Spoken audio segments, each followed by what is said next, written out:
Hola, como en cada uno de los vídeos, en primer lugar, daros una cálida bienvenida al canal Casortec VE. En el vídeo de hoy voy a hablar un poquito sobre mi experiencia tras un año conduciendo vehículo eléctrico, un coche eléctrico. El día 30 de marzo de 2022 tuvimos la entrega del Tesla Model 3, vehículo que estamos utilizando desde entonces, y hemos recorrido ya 45.000 kilómetros con vehículo eléctrico. Hemos hecho varios viajes en época de temporada alta, por así decirlo, y también hemos hecho bastantes viajes, trayectos quizás un poco más cortos, de un máximo de 1080 kilómetros la ida y 1080 kilómetros la vuelta, también en temporadas de causalidad baja, o sea que poco tráfico en la carretera. Venía a hablaros un poquito de cuáles han sido mis experiencias personales al haber cambiado de tener un vehículo diésel, que fue el que tuve anterior a este, y no voy a hablar de mi experiencia con vehículos de gasolina, porque más o menos los cambios son los mismos. Deciros que la mayoría de las personas, cuando pasamos al coche eléctrico, tenemos muchísimas inseguridades. En primer lugar, la autonomía. En segundo lugar, la carga. Y en tercer lugar, si vas a saber adaptarte a este método y si vas a perder mucho tiempo. Cosas que todos tenemos en la cabeza, ya sea por ese montón de canales de YouTube y otros medios sociales y otras revistas que ponen un poquito en boca esta problemática, la del miedo a la carga, el miedo a la autonomía y también el cómo cargar el coche, que es una cosa que hasta que no tienes el coche eléctrico no te empiezas a ver cómo va solucionando estos temas. En mi caso, deciros que no soy de estos youtubers que van contando que no hay problemas de carga. La verdad es que hay muchísimas veces en las que tenemos problemas por la carga, porque puedes encontrarte cargadores que no funcionan, entonces tienes que ir siempre con el miedo o con la seguridad de que vas a tener un punto de carga, sobre todo si haces un viaje largo. Y en el caso de que vayas a viajes de mucha distancia, como por ejemplo de aquí a Galicia, desde Zurich a Galicia son más o menos entre 1980 y 2120 kilómetros, según la parte de Galicia que vayas, puede que incluso tengas más kilómetros. Y la verdad es que el norte de España está muy mal las cosas que son con carga en carretera. Y estoy hablando de trayectos largos, no estoy hablando de trayectos dentro de España. Puesto que no es lo mismo salir de un punto en España que venir ya de un viaje que vienes planteándose desde, por ejemplo, Zurich, o personas que vengan de Alemania, personas que vengan de Austria, que ya salen con un 100%, pero después se tienen que ir adaptando a lo que es la carretera, a los puntos de carga que vas a encontrar. Y muchas veces es así que el coche tiene que hacer una desviación de 100 o 200 kilómetros en algunos puntos para poder llegar a un cargador y no quedarte tirado por la carretera. Son cosas que yo puedo decir aquí con certeza y que la gente que viaja naturalmente en el interior de España tiene una perspectiva diferente, puesto que viajan del punto de interior a otro punto interior. Es decir, son normalmente trayectos más directos, sobre todo si tenéis que pasar por Madrid. Otro de los puntos que parece que en ningún canal de YouTube sufren estas cosas es el que haya muchísimos cargadores que están a tope. Es decir, que tengas que esperar a que 5 vehículos se liberen para poder tú entrar a hacer la carga. Esto me pasó, por ejemplo, en Semana Santa en 2022, me pasó en verano en 2022 también. Y no solamente en la ida, sino que también en la vuelta. Y claro, no solo toda la gente salimos el mismo día. Yo, por ejemplo, salgo el viernes después de las 4 de la tarde y inicio mi viaje. Viajo durante toda la noche e incluso así hubo momentos en los que me encontré tráfico en carretera y tuve que esperar en algún que otro cargador, como por ejemplo en el de Bayona y por ejemplo en uno que no me acuerdo cómo se llama, en Francia, para poder hacer la carga. También es verdad que cuando llegamos a Lugo, por ejemplo, el verano, el cargador de Lugo, el supercargador de Lugo, estaba totalmente vacío y además había también cargadores de Iberdrola. Como veis, me estoy refiriendo sobre todo a los supercargadores de Tesla. ¿Por qué? Porque en nuestro caso tenemos un Tesla y los primeros viajes que hicimos, sobre todo, no nos fiábamos para nada del resto de cargadores que hay en el mercado. Muchísima gente que habla que no hay problema de cargar en ningún otro sitio, la mayoría de ellos al final, si tienen un Tesla, acaban cargando en cargadores de Tesla. Por lo tanto, no tienen, para mi punto de vista, la potestad de hablar de si hay o no hay problemas, puesto que viajan en fechas que no hay tráfico. Por ejemplo, ahora en marzo, si no hay puente, pues no te vas a encontrar nada, naturalmente.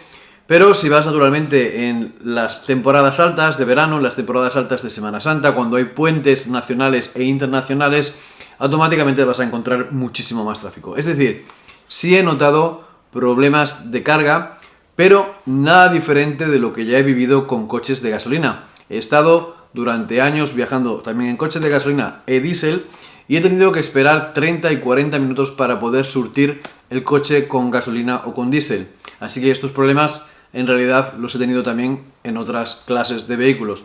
Hay que decir también este pequeño dato. Otro de los problemas, la autonomía. La autonomía, muchísima gente nos viene con el cuento de los 1000 kilómetros.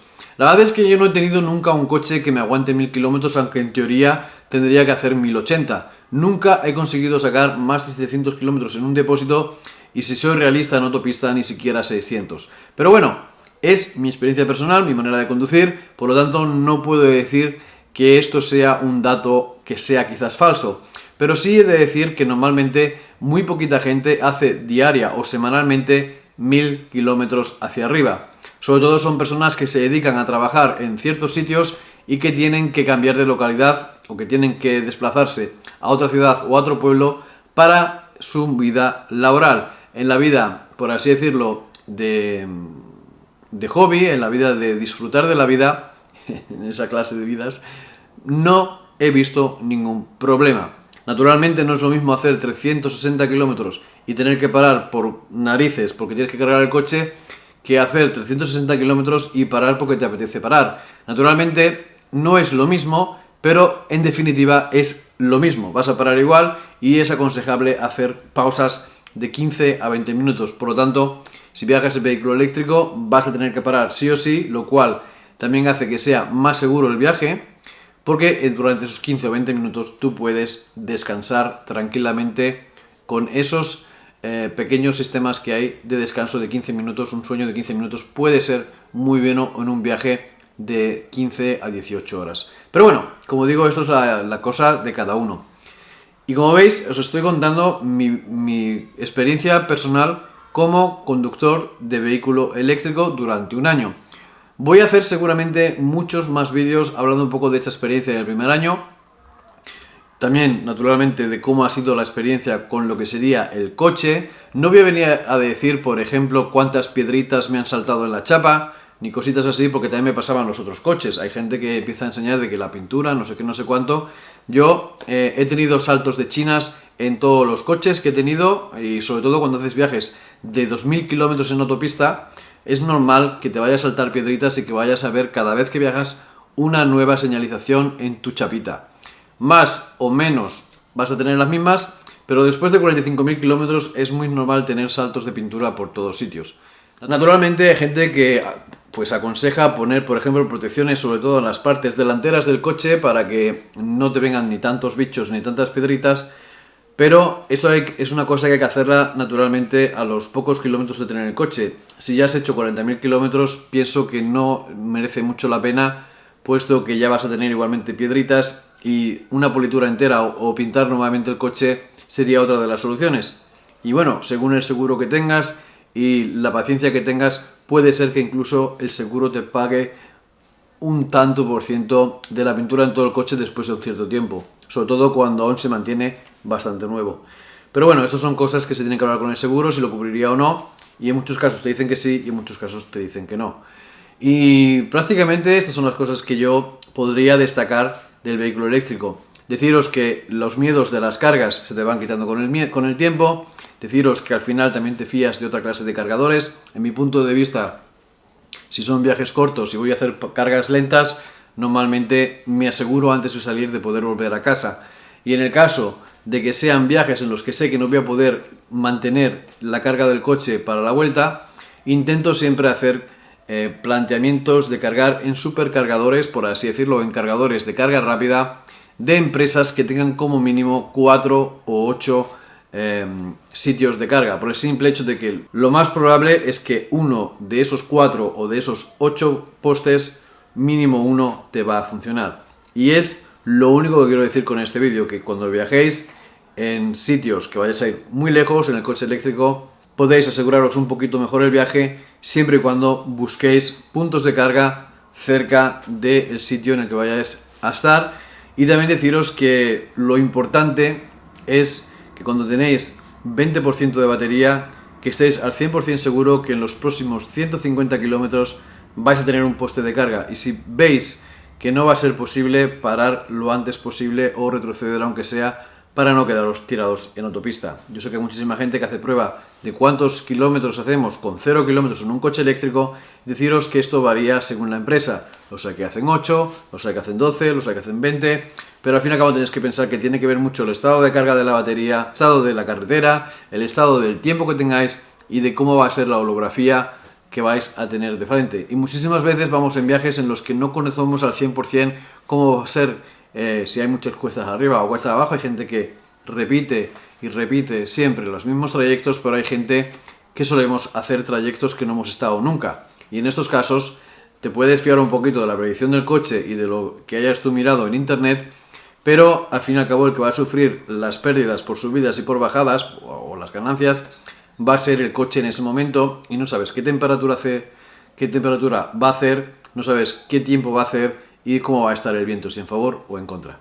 Y nada, hasta aquí el vídeo de hoy, espero que os haya gustado el vídeo, suscribiros al canal, dar un like, nos vemos aquí en Castor Tech V en un próximo vídeo. Chao.